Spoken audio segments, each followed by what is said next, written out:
ఎందుకు చంద్రబాబు నాయుడు గారు ఇవన్నీ చేస్తూ ఉన్నారు అనే దానికి ఒక్కొక్కసారి నాకు అర్థం కాల.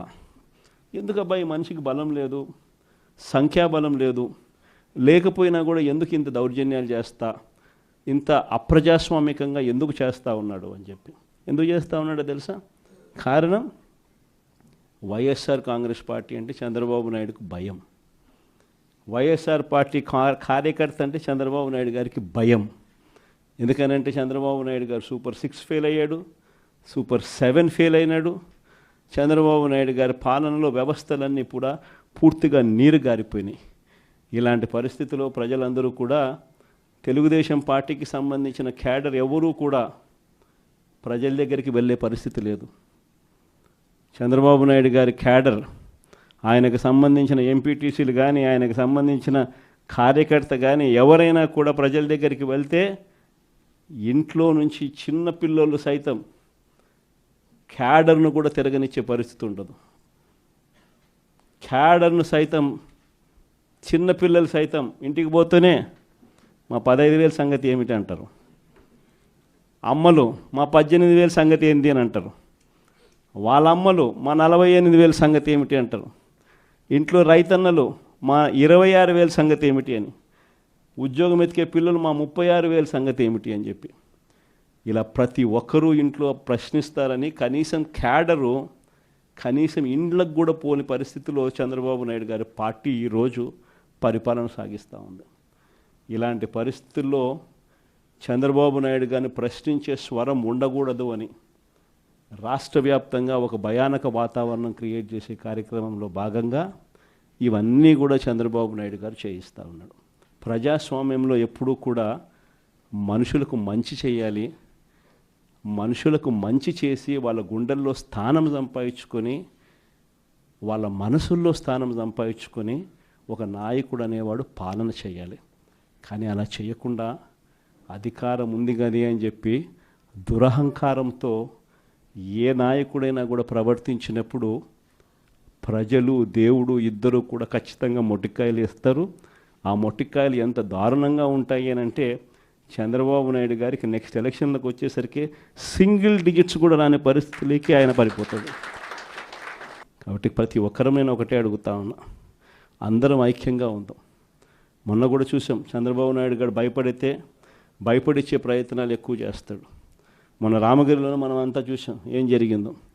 రామగిరి మండలంలో 10 ఎంపీటీసీలు ఉంటే 9 వైఎస్ఆర్సీపీ 9 గెలిచింది.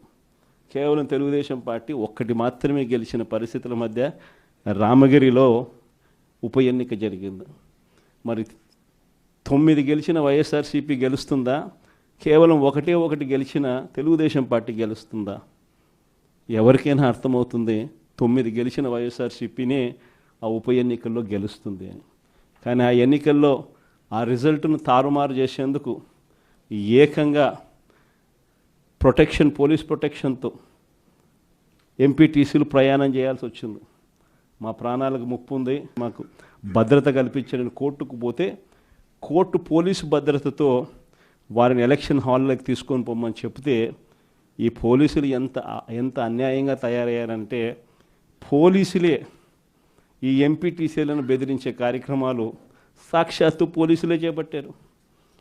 రామగిరికి సంబంధించిన అదే మండలానికి సంబంధించిన ఎస్ఐ వీళ్ళ వెహికల్లో ఎక్కుతాడు. ఎక్కి ఈ ప్రతి ఎంపీటీసీలతోనూ వీడియో కాల్తో ఆ పక్క ఎమ్మెల్యేతోనూ ఎమ్మెల్యే కొడుకుతోనూ మాట్లాడిస్తారు. వాళ్ళు భయపడిస్తారు.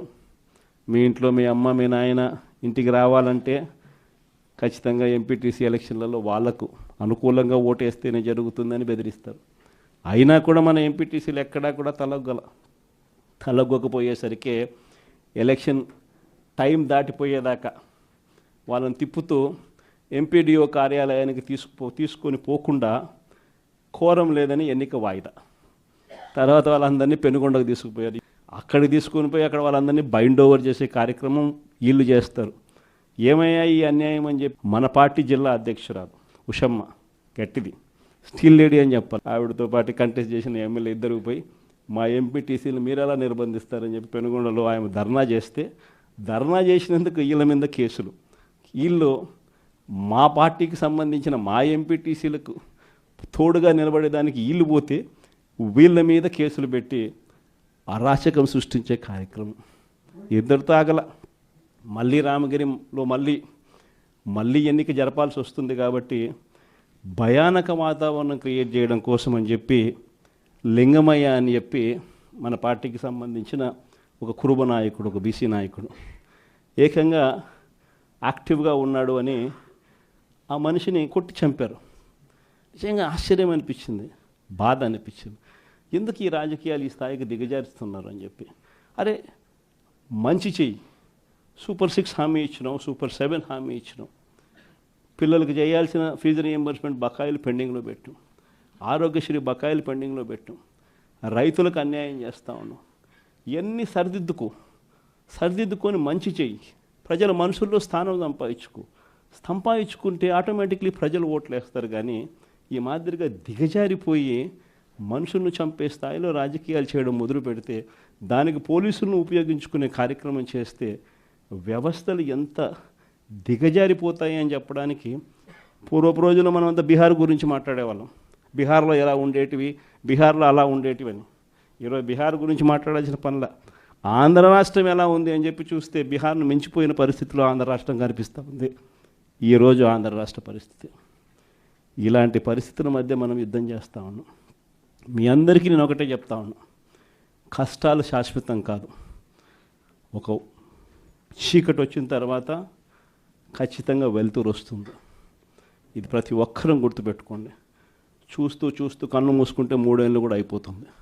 ఈ 3 ఏళ్ళు మాత్రం గట్టిగా తోడుగా నిలబడండి, నాకు తోడుగా నిలబడండి, ప్రజలకు తోడుగా నిలబడండి. ఆ తర్వాత మళ్ళీ వైఎస్ఆర్ కాంగ్రెస్ పార్టీ మళ్ళీ అధికారంలోకి ఖచ్చితంగా వస్తుంది.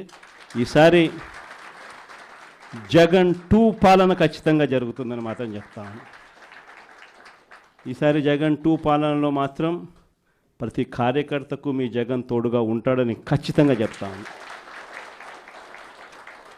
కాబట్టి ఖచ్చితంగా ఈ 3 ఏళ్ళు ప్రజల తరపున నిలబడదాం, ప్రజల కోసం పోరాడదాం. విలువలు విశ్వసనీయతతో కూడిన రాజకీయాలకు YSR Congress party care of అడ్రస్గా ఎప్పటికీ నిలుస్తుందన్న సంకేతం ఖచ్చితంగా ఇద్దామని చెప్పి మీ అందరు. చంద్రబాబు నాయుడు గారు మనకు తెలియకుండా ప్రతి ఇంటికి తాను మోసం చేశాడు, ప్రతి ఇంటికి తన మనుషులను పంపించాడు, ప్రతి ఇంటికి వాళ్ళ ఎమ్మెల్యేలందరూ కూడా తిరిగారు, ప్రతి ఇంటికి వాళ్ళ కార్యకర్తలు వెళ్ళారు, ప్రతి ఇంట్లోనూ కూడా కరపత్రాలు పంచారు, ప్రతి ఇంట్లోనూ కూడా ఇదిగో అమ్మ చంద్రబాబు నాయుడు గారు బాండు పంపించినారు, ఆ బాండు పత్రాలు ఇదిగో అమ్మ అని చెప్పి కూడా బాండు పత్రాలు కూడా ఇచ్చినారు. ఇంట్లో ఎవరు కనపడినా మోసం చెయ్యని సెక్షన్ అనేది లేకుండా ప్రతి ఒక్కరికి కూడా చెప్పుకొచ్చారు. దీనివల్ల ఏం జరిగిందంటే ఒక 10% ప్రజలు నమ్మినారు. జగన్ చేయగలిగినాడు కదా, అది కూడా ఒక రకంగా తప్పు మందేనేమో, ఎందుకంటే జగన్ చేయగలిగినాడు కదా, కాబట్టి జగన్ చేశాడు కాబట్టి చంద్రబాబు నాయుడు జగన్ చేసేటివన్నీ. హిట్ టీవీ యాప్, ఇందులో short news, live news, entertainment shows, movies, digital magazines తో పాటు మీ జిల్లా వార్తలను కూడా ఫ్రీగా చూడొచ్చు. ఇంకెందుకు ఆలస్యం, వెంటనే హిట్ టీవీ యాప్ ని డౌన్లోడ్ చేసుకుని ఫ్రీగా ఎంటర్టైన్మెంట్ పొందండి. Hit TV app, hit TV app, please download hit TV app. Hit TV app ని ఫ్రీగా డౌన్లోడ్ చేసుకొని ఎంజాయ్ చేయండి. మీకు నచ్చిన ఎంటర్టైన్మెంట్ కోసం హిట్ టీవీ యాప్ ని ఫ్రీగా డౌన్లోడ్ చేసుకొని ఎంజాయ్ చేయండి. హిట్ టీవీ యాప్ ని డౌన్లోడ్ చేసుకుని ఆస్వాదించండి, ఆశీర్వదించండి. ఇంతమంది సెలబ్రిటీలు హిట్ టీవీ యాప్ ని డౌన్లోడ్ చేసుకోండి అని చెప్తున్నారంటే ఎంత మంచి యాప్ ఆలోచించండి. అమెరికా అమెరికా అమెరికా అమెరికాలో చదవాలనుకునే వాళ్ళకి విశ్వసనీయమైన పేరు మన శౌర్య కన్సల్టెన్సీ. UK లో 1 year masters, UK లో 1 year masters, 2 years work permit up to 5 years visa. Contact Saurya Consultancy. Contact 89851 89851.